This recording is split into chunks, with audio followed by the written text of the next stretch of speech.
నమస్తే. ఇన్నాళ్ళు నన్ను సపోర్ట్ చేస్తూ, ఎంకరేజ్ చేస్తూ మీ ప్రేమని నాకు అందిస్తున్న ప్రతి ఒక్కరికి కృతజ్ఞతలు. అలాగే ఈ వీడియో కూడా ఖచ్చితంగా మీకు ఉపయోగపడుతుంది. లైక్, షేర్ అండ్ సబ్స్క్రైబ్ చేసి మీ సపోర్ట్‌ని నాకు అందించండి. అలాగే ఈ వీడియో పట్ల మీకున్న అభిప్రాయాన్ని కామెంట్ సెక్షన్‌లో కామెంట్ చేసి తెలియజేయండి. ఇప్పుడు వీడియోని చూద్దాం. నమస్తే. Welcome to our channel. నేను పద్మిని. ప్రస్తుతం మనతో పాటు ప్రముఖ ఆధ్యాత్మికవేత్త, నారీసేన ఫౌండర్, దత్త ఉపాసకురాలు శ్రీమతి లతా దత్త గారు మనతో పాటు ఉన్నారు. మాట్లాడదాం. నమస్తే అక్క. జై గురుదత్త. శ్రీ గురుదత్త. పితృదోషాలు అనేవి ఖచ్చితంగా చాలా మందిని కూడా ఇబ్బంది పెట్టేటటువంటి పరిస్థితి ఉంది. అంటే మనం చేసుకునేవే మన చేతుల మరి పితృదేవతల్ని మర్చిపోతే డెఫినెట్ గా దోషంగా అది మారుతుంది కదా. అయితే కొంతమంది అయితే మాకు తెలియదండి, మా పెద్దవాళ్ళు ఏమీ చెప్పలేదు అని అంటే చాలా బాధ అనిపిస్తుంది. చాలా బాధ. పెద్దవాళ్ళు చెప్పకపోతే ఎట్లా, లేదు ఒకసారి చేస్తాము చనిపోయిన తర్వాత 1 ఇయర్ అప్పుడు చేసేసాం ఇంకేం లేదు అంటే మరి ఎవ్రీ ఇయర్ ఎలాగా చేయాలి కదా అని అంటే ఆచారం లేదనుకుంటున్నాను. కానీ అది దోషంగానే ఖచ్చితంగా మారుతుంది. మరి పితృదోషాల నుంచి బయటపడ్డాం. అలాగే శని దోషాలు కూడా డెఫినెట్ గా శని అంటేనే మన కర్మకారకుడు. ఆయన డెఫినెట్ గా వృత్తిలో పైకి రావాలంటే ఆయన అనుగ్రహం ఉండాలి. ఇంకా రకరకాల పోర్ట్ఫోలియోస్ ఉన్నాయి. మరి శని దోషాలు కానీ పితృదోషాలు కానీ నివృత్తి అవ్వాలంటే ఏం చేయాల్సి ఉంటుంది అక్క? చాలా చక్కటి ప్రశ్న పద్మిని. ఇది అందరికి ఉపయోగకరమైన ప్రశ్న. ఎందుకు అనంటే అసలు ఈ పితృదోషాల వల్ల ఎటువంటి ఇబ్బందులు వస్తాయి, శని దోషాల వల్ల ఎటువంటి ఇబ్బందులు వస్తాయని ముందు చెప్తాను. పరిహారాల కంటే ముందు ఒక 7 పరిహారాలు సులభంగా చేసుకునేవి చెప్తాను. అయితే ఈ పితృదోషాల వల్ల ముఖ్యంగా ఏంటి అనంటే అనారోగ్య సమస్యలు, తీవ్రమైన అనారోగ్య సమస్యలు. రెండోది అన్టైమ్లీ డెత్, సడన్ డెత్స్, ఆకస్మిక మరణాలు అంటారు కదా, అలాంటిది. మూడోది కెరీర్ లో గ్రోత్ ఉండదు, ఫైనాన్షియల్ గ్రోత్ ఉండదు, చాలా ప్రాబ్లం. నాలుగోది చాలా డిస్టర్బెన్సెస్ ఇంట్లో. ఎలాగా అనంటే కొడుకు జీవితం బాగుండదు, కూతురు జీవితం బాగుండదు, ఆ ఫ్యామిలీలో సెటిల్మెంట్ ఉండదు. ఒక ఫ్యామిలీ ఉందనుకో, పిల్లలు ఒక ఫ్యామిలీ ఉంటే కొడుక్కి జాబ్ రాక పెళ్ళి అవ్వదు, కూతురికి పెళ్ళైనా విడాకులు అంటారు. ఇలాంటి సమస్యలన్నీ కూడా పితృదోషాల వల్ల వస్తాయి. ప్రతి కుటుంబంలో చూస్తున్నటువంటిది. తర్వాత సంతానం, పుట్టిన సంతానం కూడా మానసిక వికలాంగులుగా, ఇంకా రకరకాలు, ఇప్పుడు ఆటిజం అంటున్నాము, ఏదేదో అంటున్నాం, ఇవన్నీ కూడా వీటి వల్ల వస్తాయి. అంటే ఈ రకరకాల పితృదోషాలని దానివల్ల. అందరూ చెప్పేది ఏంటంటే మా నాన్నగారు చేస్తున్నారండి, లేదంటే మేము చేసేస్తున్నాం, ప్రతి అమావాస్యకి పెద్దవాళ్ళకి ఇచ్చేస్తున్నాం. లోపం ఎక్కడుందో తెలుసుకోవాలి. ఇస్తున్నారు, మరి ఎందుకు ప్రాబ్లం సాల్వ్ అవ్వట్లేదు? ఏదో విధానంలో తప్పు ఉండాలి, లేకపోతే పితృదేవతలు ఇంకేదో కోరుకుంటూ ఉండాలి. ఏదో కోరుకుంటూ రిమెంబరెన్స్ అండ్ గ్రాటిట్యూడ్ అని చెప్పారు మన పెద్దలు. వాళ్ళని గుర్తు చేసుకోవటం, వాళ్ళకి మనం గ్రాటిట్యూడ్ చూపించడం అని చెప్పారు. వాళ్ళని ఎప్పుడు కూడా మనం గుర్తు చేసుకోవాలి, తరతరాలని. వాళ్ళు ఉండబట్టే ఆ జీన్స్ తోనే వీఆర్ మేడప్. ఇప్పుడు మీ తాత ముత్తాతల నుంచి యు ఆర్ మేడప్. ఇప్పుడు ఈ వంశం అని ఎందుకు చెప్తారు, ఈ గోత్రం అని ఎందుకు చెప్తారు, అలాగే మనం ఉంటాం కాబట్టి. అయితే వీటిని పోవటానికి మేము పెద్దగా ఖర్చులు పెట్టలేమండి, మాకంత స్తోమత లేదు అనేవాళ్ళు చాలా మంది ఉంటారు. లేదా వీటి నుంచి కొంతవరకైనా మేము ఉపశమనం పొందాలి, పూర్తిగా కాకపోయినా అవి చేసేవి అనేది.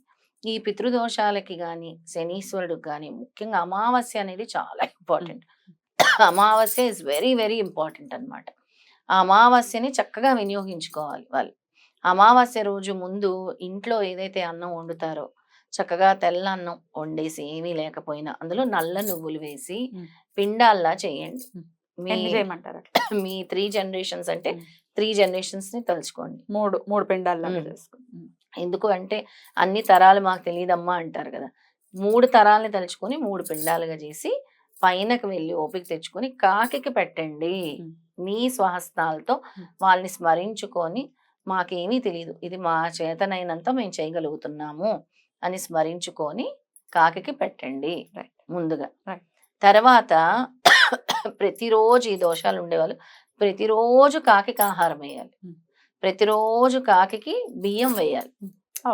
బియ్యం ఉంటాయి కదా, పచ్చి బియ్యం, మామూలు బియ్యం, పావురాలకు కాదు, కాకికి వేయాలి. అదొకటి.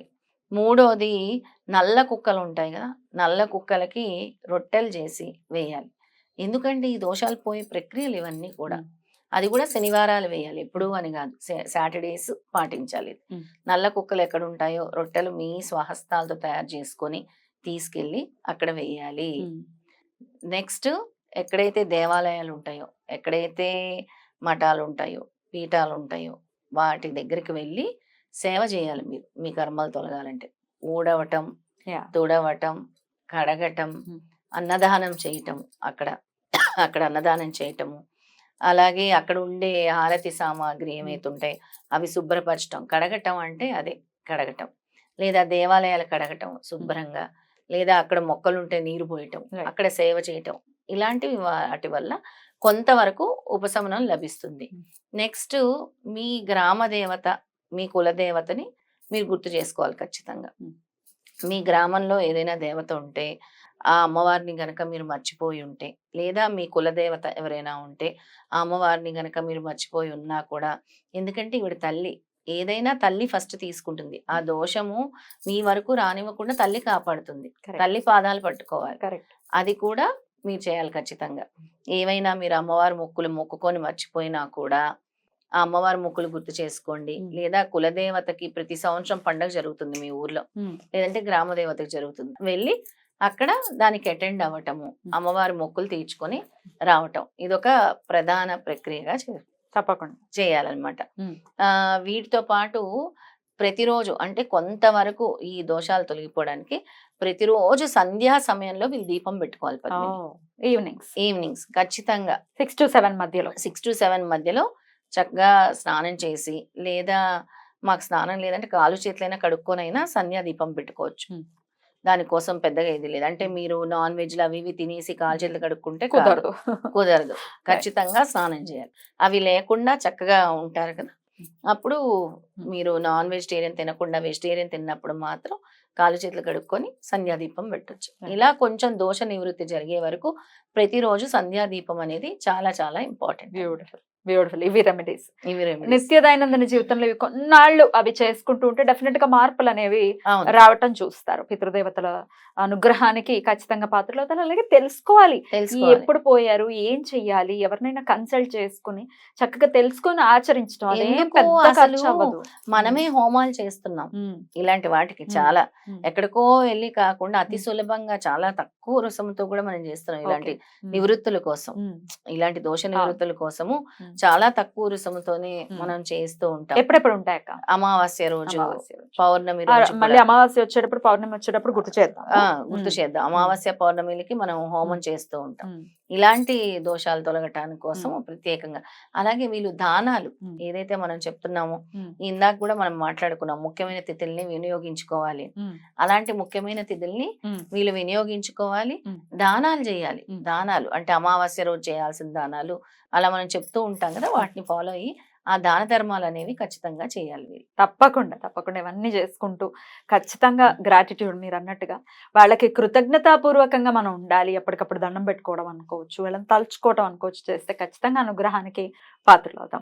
చాలా చక్కటి టాపిక్ అక్క. చక్కగా తరుణోపాయాలని చాలా చాలా రకరకాలుగా 7 ways ని చూపించారు. డెఫినెట్ గా అన్ని చేయాల్సి ఉంటుందా, ఏదైనా ఒకటి కూడా చేసుకోవచ్చు? ఏదైనా అంటే ఇవి చేసుకుంటూ ఉండొచ్చు. ఎవ్రీ మంత్ ఒకటి ఇంప్లిమెంట్ చేసుకోవచ్చు. ముఖ్యంగా ప్రతి శనివారం శని దోషాలు తొలగిపోవడానికి అయితే ఎవరికైతే శని గ్రహ బాధలు ఉంటాయో వాళ్ళకి ముఖ్యంగా ప్రతి శనివారం నల్ల శనగలు శనీశ్వరుడికి నైవేద్యంగా పెట్టి వాటిని పంచాలి. దేవాలయాల్లో కానీ ఎక్కడైనా సరే, మీరు అపార్ట్మెంట్స్ ఉంటే సంధ్యాదీపం అనేది ప్రతిరోజు చేసుకోవాలి. చాలా బ్యూటిఫుల్ గా ఎక్స్ప్లెయిన్ చేశారు. కృతజ్ఞతలక్క. నమస్తే. జై గురుదత్త. శ్రీ గురుదత్త.